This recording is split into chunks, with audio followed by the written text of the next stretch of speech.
Five score years ago, a great American in whom symbolic shadow we stand today, signed the Emancipation Proclamation.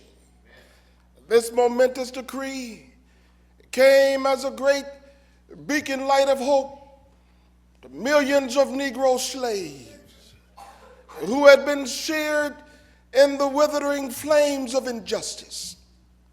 Came as a joyous daybreak to end the long night of their captivity.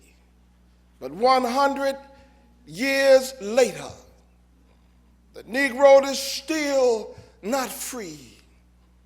100 years later, the life of the Negro is still sadly crippled by the manacles of segregation and the chains of discrimination. 100 years later, the life of the Negro is still languished in the corner of American society, and he finds himself in exile in his own land. So we've come here today to dramatize the shameful conditions.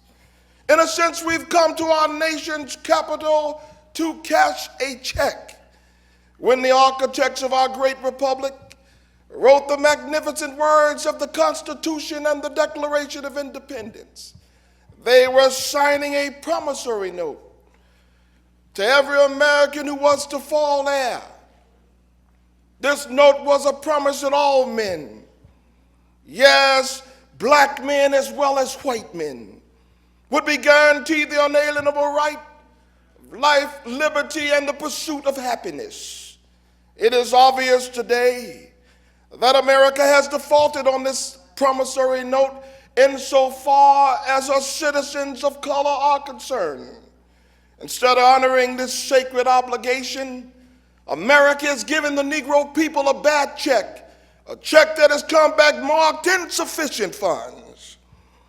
But we refuse to believe that the Bank of Justice is bankrupt. We refuse to believe that there are insufficient funds in the great vault of opportunity of our nation.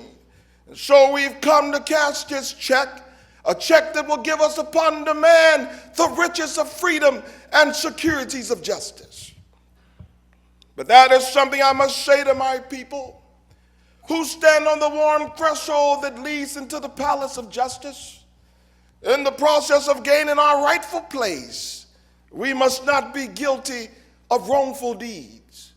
Let us not seek to satisfy our thirst for freedom by drinking from the cup of bitterness and hatred. We must forever conduct our struggle on the high plane of dignity and discipline. We must not allow our creative protests to degenerate into physical violence. Again and again, we must rise to the majestic heights of meeting physical force with soul force. The marvelous new militancy which has engulfed the black community must not lead us to a distrust of all white people. For many of our white brothers and sisters, by evidence as their presence here today, have come to realize that their destiny is tied up with our destiny. They've come to realize that their freedom is inextricably bound to our freedom.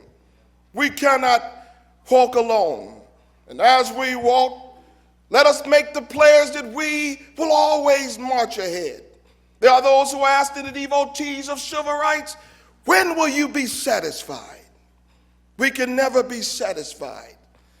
As long as our Negro is the victim of the unspeakable horrors of police brutality, we can never be satisfied. As long as our children stripped of their selfhood and robbed of their dignity by signs stating for whites only, we can never be satisfied. As long as the Negro in Mississippi cannot vote and the Negro in New York believes he has nothing for which to vote. No, we're not satisfied, and we will not be satisfied until justice rolls down like waters and righteousness like a mighty stream. But I say unto you today, my friend, even though we face the difficulties of today and tomorrow, I still have a dream. It is a dream deeply rooted in the American dream. I have a dream that one day this nation will rise up, live out the true meaning of its creed.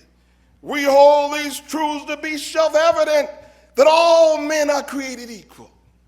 I have a dream.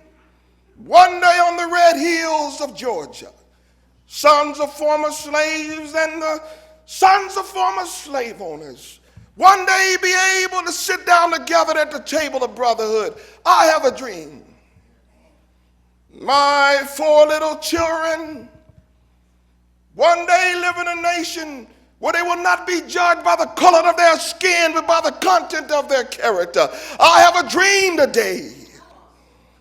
I have a dream that every valley shall be exalted. Every hill and mountain will be made low. The rough places will be made plain, and the crooked places will be made straight. And the glory of the Lord will be revealed, and all flesh shall see it together. This is our hope, and this is the faith that I go back to the South with. With this faith, we will be able to hew out of the mountain of despair a stone of hope.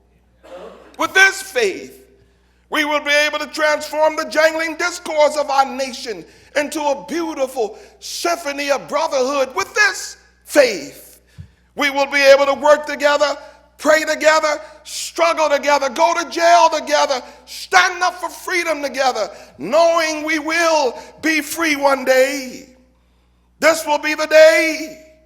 This will be the day when all of God's children be able to sing with new meaning, my country, tears of thee. Sweet land of liberty, of thee I'll sing. Land where my fathers died, land of the pilgrim's pride. From every mountainside, let freedom ring. And if America is to be a great nation, this must become true. And so let freedom ring. From the prodigious hilltops of New Hampshire, let freedom ring. From the mighty mountains of New York, let freedom ring. From the heightening Alleghenies of Pennsylvania, let freedom ring. From the snow-capped Rockies of Colorado, let freedom ring. From the curvaceous slopes of California. But not only there, let freedom ring from Stone Mountain of Georgia. Let freedom ring from Lookout Mountain of Tennessee. Let freedom ring from every hill and molehill of Mississippi, from every mountainside. Let freedom ring. And when this happens, when we allow freedom ring, when we let it ring from every village and every hamlet, from every state and every city, we will be able to speed up that day when all of God's children, black men and white men, Jews and Gentiles, Protestants and Catholics, will be able to join hands and sing in the words of the old Negro spiritual, free at last, thank God Almighty, we're free at last.